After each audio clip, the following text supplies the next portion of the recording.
Hello दोस्तों, कैसे हैं आप लोग। मैं आशा करता हूं कि आप सब लोग अच्छे होंगे, खुश होंगे और कहीं ना कहीं कड़ी मेहनत कर रहे होंगे। तो दोस्तों, मैं आज फिर से आप लोगों के सामने इस लक्ष्य यूपीएससी सीएससी चैनल के माध्यम से चर्चा करूंगा। फिर से मैं आज सिंधु घाटी सभ्यता पे, जिस सिंधु घाटी सभ्यता में मैं आज इस वीडियो में आप लोगों को बताने जा रहा हूँ, सिंधु घाटी सभ्यता, इंडस वैली सिविलाइजेशन की प्रमुख विशेषताएं, महत्वपूर्ण विशेषताएं कि मतलब ये सिंधु घाटी सभ्यता जो थी, इंडस वैली सिविलाइजेशन जो था, वो किस चीज़ को लेकर जो है वो महत्वपूर्ण था, क्यों इतना फेमस था, या क्या क्या वहाँ की महत्वपूर्ण विशेषताएं थी, इस पर हम चर्चा करेंगे इस वीडियो में। तो दोस्तों, मैं कई दफ़े अपनी पिछली वीडियो में भी आप लोगों को बता चुका हूँ कि जो ये सिंधु घाटी सभ्यता थी वो एक शहरी नगरीय सभ्यता थी। मतलब इसको हम एक गांव या स्लम नहीं कह सकते हैं। जो सिंधु घाटी सभ्यता थी, इंडस वैली सिविलाइजेशन थी, वो बिल्कुल ही नगरीय सभ्यता थी। नगरीय सभ्यता मीन्स शहर से नगर बनते हैं। मतलब गांव से बहुत सारे गांव जो हैं वो विकास करते करते, डेवलपमेंट करते करते एक दिन क्या होता है, शहर बन जाते हैं और उसके बाद फिर वो टाउन बनते हैं और इसी तरीके से डेवलप करते करते कि जो है वो एक दिन महानगर बन जाते हैं। ठीक है। तो अब ये है कि हम महत्वपूर्ण विशेषताओं में अगर हमें पूछा जाए कि सिंधु घाटी सभ्यता जो है उसकी क्या महत्वपूर्ण विशेषता थी, तो आप नंबर फर्स्ट यही बताएंगे कि सिंधु घाटी सभ्यता जो थी वो एक शहरी और नगरीय सभ्यता थी, नंबर वन। उसके बाद अगर हम बात करें कि दूसरी अगर महत्वपूर्ण विशेषता की बात करें सिंधु घाटी सभ्यता की, तो उसमें आप बात कर सकते हैं कि नगर नियोजन मीन्स प्लांट सिटी, और जल निकास प्रणाली मीन्स वाटर ड्रेनेज सिस्टम जो था, उसके लिए सिंधु घाटी सभ्यता बहुत ही फेमस है। मीन्स सिंधु घाटी सभ्यता के काल में अगर आप देखें तो उनकी जो जल निकासी प्रणाली थी, जल निकासी प्रणाली वो बहुत ही अच्छी थी। और जल निकास प्रणाली के साथ साथ नगर नियोजन मीन्स प्लांट सिटी, मतलब कि एक सिटी जो है वो किस तरीके से प्लांट किया जाता है, वहाँ पर क्या क्या रिसोर्स होने चाहिए, क्या क्या सुविधाएं होनी चाहिए, तो उन प्रॉपर चीज़ों को इसमें ध्यान रखा गया और उसी तरीके से ये नगर जो है वो बिल्कुल बसाया गया। ठीक है दोस्तों, तो नंबर वन आपको याद रखना है कि जो ये शहरी नगरीय सभ्यता थी सिंधु घाटी सभ्यता, उसके साथ साथ ही आपको याद रखना है कि नगर नियोजन और जल निकास प्रणाली के लिए ये बहुत ही प्रसिद्ध है। ठीक है दोस्तों, उसके बाद अगर मैं बात करूं तो मैं आप लोगों को बता दूं कि सिंधु घाटी सभ्यता के स्थलों की अगर हम बात करें तो उन स्थलों में जो घर के दरवाजे होते थे, मतलब घर के दरवाजे जो होते थे सिंधु घाटी सभ्यता में, जितने भी स्थल है वहाँ पर जो घर होते थे उसके जो दरवाजे होते थे वो सड़क में पीछे की ओर खुलते थे। ठीक है दोस्तों, तो मैं ये बताना चाह रहा हूँ आपको कि जैसे देखिए कि एक बीच से सड़क जा रही है, सपोज दैट एक आप मानिए, अनुमान करिए कि एक बीच से सड़क जा रही है और वहाँ पर एक घर है। तो उस घर का जो मेन डोर होगा, जो उस घर का दरवाज़ा हो गया, मुख्य द्वार होगा, वो द्वार कहाँ खुलेगा, वो पीछे की ओर खुलेगा। ठीक है,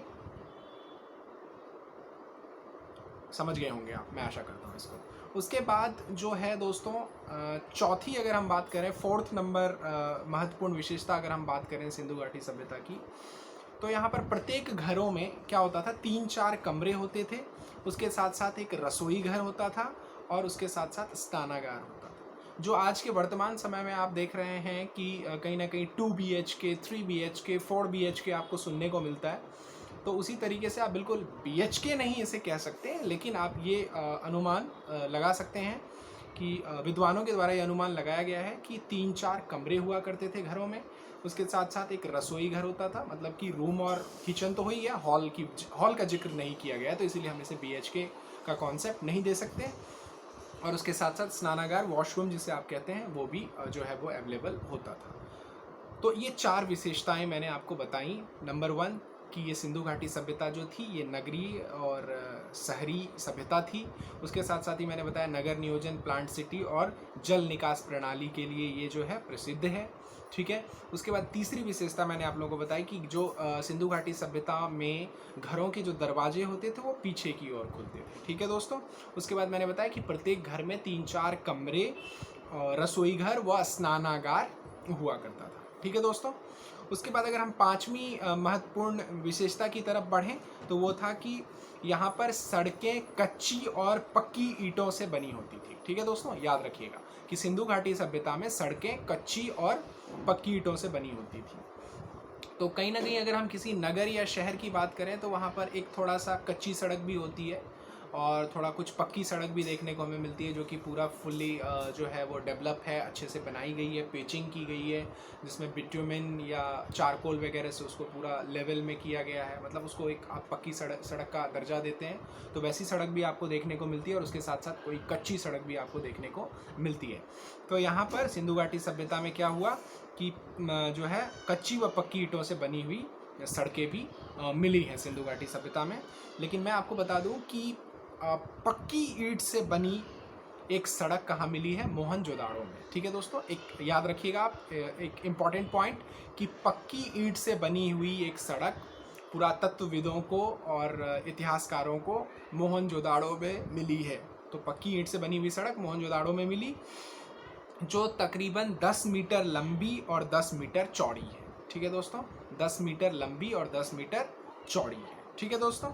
उसके बाद उसके जो सिंधु घाटी सभ्यता में घरों के निर्माण के लिए ग्रीड पद्धति अपनाई गई थी। तो ग्रीड मतलब दोस्तों आप लोग समझे, ग्रीड मतलब होता है एक तरीके से जाल टाइप का। ठीक है, मतलब कि एक घर वहाँ, एक घर यहाँ, एक घर वहाँ, ऐसा कुछ नहीं। ग्रीड के फॉर्मेट में घर बने हुए होते थे, मतलब जाल के फॉर्मेट में। ठीक है दोस्तों। और उसके बाद मैं आप लोगों को बता दूं कि सिंधु घाटी सभ्यता में जो सड़क होते थे वो समान कोण पर एक दूसरे को काटते थे। ठीक है, तो मतलब कि जैसे कि सड़कें जो होती थी वो बिल्कुल ऐसे बिल्कुल टेढ़ी मेढ़ी नहीं हुआ करती थी। वो सड़कें बिल्कुल एकदम स्ट्रेट होती थी और एक सड़क को दूसरी सड़क जो है वो बिल्कुल समकोण पे, समान कोण पर काटती थी। ठीक है दोस्तों। उसके बाद जो है घरों के दरवाजे जो हैं वो लकड़ी के हुआ करते थे। ठीक है दोस्तों, उस समय में जो घर हुआ करते थे उन घर के दरवाजे और खिड़कियां वगैरह जो होती थी वो लकड़ी के हुआ करते थे। और मैंने आपको इन प्रमुख विशेषताओं में ये बताया कि जो सिंधु घाटी सभ्यता में जो दरवाज़ा हुआ करता था, मुख्य द्वार हुआ करता था घर का, वो जो है वो पीछे की तरफ खुलता था। लेकिन जो लोथल हमने एक स्थल पढ़ा है, उस लोथल में जो घर होते थे उनका जो मुख्य द्वार होता था, जो मेन डोर होता था, वो कहाँ खुलता था? तो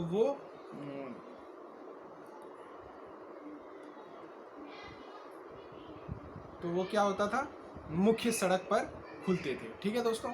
तो मतलब कि आपने देखा कि और स्थलों पर क्या है, वो पीछे की तरफ मेन मुख्य जो द्वार है वो खुल रहा है, लेकिन जो लोथल है उस लोथल स्थल में, लोथल साइड पर कुछ उल्टा है।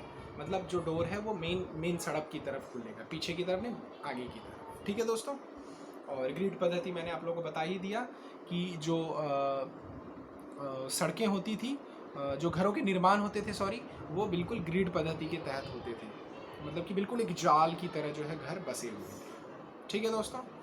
उसके बाद अब हम क्षेत्रफल की दृष्टि से देखते हैं कि सिंधु घाटी सभ्यता जो है वो कैसे थी। तो सबसे पहले हम बात करें उत्तर मीन्स नॉर्थ और दक्षिण मीन्स साउथ। तो नॉर्थ में जो खोज हुई दोस्तों, आप लोगों को ना हो तो आप इसे लिख लें। ठीक है, हॉरिजॉन्टली और वर्टिकली एक लाइन ड्रॉ करें, उसमें नॉर्थ साउथ ईस्ट वेस्ट लिख लें। तो जो नॉर्थ उत्तर की दिशा थी उसमें सबसे अंतिम स्थल जो था वो था मांडा। ठीक है, मांडा एक ऐसा स्थान, एक ऐसा स्थल है जहाँ तक कि सिंधु घाटी सभ्यता के स्थलों की जो है वो खोज की गई, उनको आइडेंटिफाई किया गया। तो उत्तर में जो है वो उसका अंत क्या हो गया? मांडा। जो मांडा कहाँ पड़ता है? तो जम्मू में। कहाँ? चिनाब नदी के तट पर। ठीक है दोस्तों, जम्मू में चिनाब नदी के तट पर मांडा। तो नॉर्थ में, उत्तर में जो है मांडा एक अंतिम स्थल हो गया जहाँ तक कि सिंधु घाटी की सभ्यता का दायरा माना जाता है। उसके बाद अगर हम दक्षिण में बात करें तो दक्षिण में दाइमाबाद। जो दाइमाबाद पड़ता है महाराष्ट्र में प्रवरा नदी के पास, जो गोदावरी की ट्रिब्यूटरी है। ठीक है दोस्तों। तो उत्तर और मैंने दक्षिण आपको बता दिया। अगर सिंधु घाटी सभ्यता के पूरे दायरे को, पूरे के पूरे क्षेत्रफल को अगर देखा जाए तो वो उत्तर में हो गया मांडा तक और दक्षिण में हो गया दाइमाबाद तक। तो मांडा हो गया जम्मू में चिनाब नदी के तट पर इर्द गिर्द, और जो दक्षिण में हो गया दाइमाबाद, दाइमाबाद हो गया कहाँ, तो महाराष्ट्र में प्रवरा नदी पर, जो प्रवरा नदी गोदावरी की ट्रिब्यूटरी है। उसके बाद हम बात करते हैं ईस्ट में और वेस्ट में। तो ईस्ट में अगर आप सिंधु घाटी सभ्यता के लास्ट पॉइंट को, लास्ट स्थल को अगर आपकी चर्चा करें तो वो है आलमगीर, जो आलमगीर मेरठ में उत्तर प्रदेश हिंडन नदी के तट पर माना गया है विद्वानों के द्वारा। तो आलमगीर मेरठ उत्तर प्रदेश हिंडन नदी के किनारे, ठीक है दोस्तों। उसके बाद यहाँ आपने देख लिया कि उत्तर में मांडा एक अंतिम छोर, दक्षिण में दाइमाबाद एक अंतिम छोर, और ईस्ट में मीन्स पूरब में आलमगीर एक अंतिम छोर। उसके बाद अगर हम वेस्ट पश्चिम में बात करें तो सुतकांगेडोर, तो ये सुतकांगेडोर जो है ये पाकिस्तान बलूचिस्तान दास नदी के तट पर है। मतलब जो अब पाकिस्तान हो गया है, उस पाकिस्तान में बलूचिस्तान जो एक जगह है वहाँ पर जो दास नदी है उसके तट पर ये सुतकांगेडोर जो है ये है वेस्ट में, पश्चिम में सिंधु घाटी सभ्यता का अंतिम स्थल। मतलब यहाँ के बाद, इस सुतकांगेडोर के बाद जो है कोई भी स्थल नहीं मिला है सिंधु घाटी सभ्यता का, ठीक है दोस्तों। तो ये था मेरा कि महत्वपूर्ण विशेषताएं सिंधु घाटी सभ्यता की, और उसके साथ साथ ही कि क्षेत्रफल की दृष्टि से मीन्स एरिया की दृष्टि से जो है सिंधु घाटी सभ्यता कहाँ कहाँ तक फैली हुई थी, दक्षिणी छोर पर कहाँ उसका जो है लास्ट अंतिम स्थल था, पूर्वी छोर पर, पश्चिमी छोर पर। तो ये मैंने आपको डायरेक्शंस के अकॉर्डिंग बता दिया, ठीक है दोस्तों। उसके बाद अब हम चर्चा करते हैं कि सिंधु घाटी सभ्यता का जो सामाजिक जीवन था, ठीक है दोस्तों। तो सामाजिक जीवन में हम बात करें दोस्तों, तो जो सिंधु घाटी सभ्यता थी वो जो उसका समाज था वो मात्र सतात्मक था। मतलब कि जो है बहुत ज़्यादा स्थलों पर हमें नारी की मूर्तियाँ मिली हैं, जिससे विद्वानों ने ये अनुमान लगाया है, विद्वानों का ये कहना है कि जो सिंधु घाटी सभ्यता के लोग थे वो मात्र सतात्मक विचारधारा के थे, ठीक है दोस्तों। और उसके बाद उस सिंधु घाटी सभ्यता में 4 वर्ग माने जाते हैं। जो 4 वर्ग कौन कौन से थे, 4 वर्गों में सिंधु घाटी सभ्यता विभाजित थी।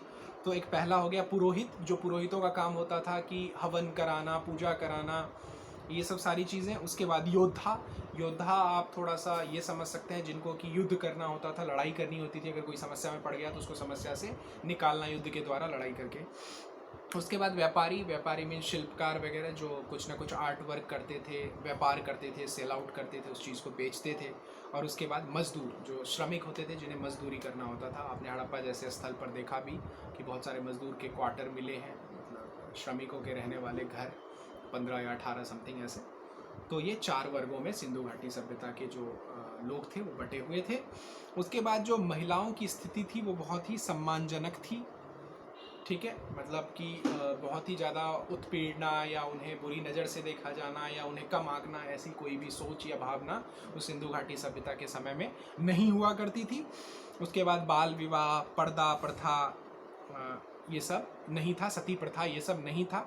लेकिन हालांकि एक सिंधु घाटी सभ्यता के एक स्थल पर हमें एक ऐसी जो है वो मिली है, लोथल में एक कपल समाधि मिली है, जिसमें कि विद्वानों ने ये अंदाज़ा लगाया कि कहीं ना कहीं ये पति पत्नी और सबको उनको एक साथ यहाँ पर जो है वो कब्र में दफना दिया गया होगा।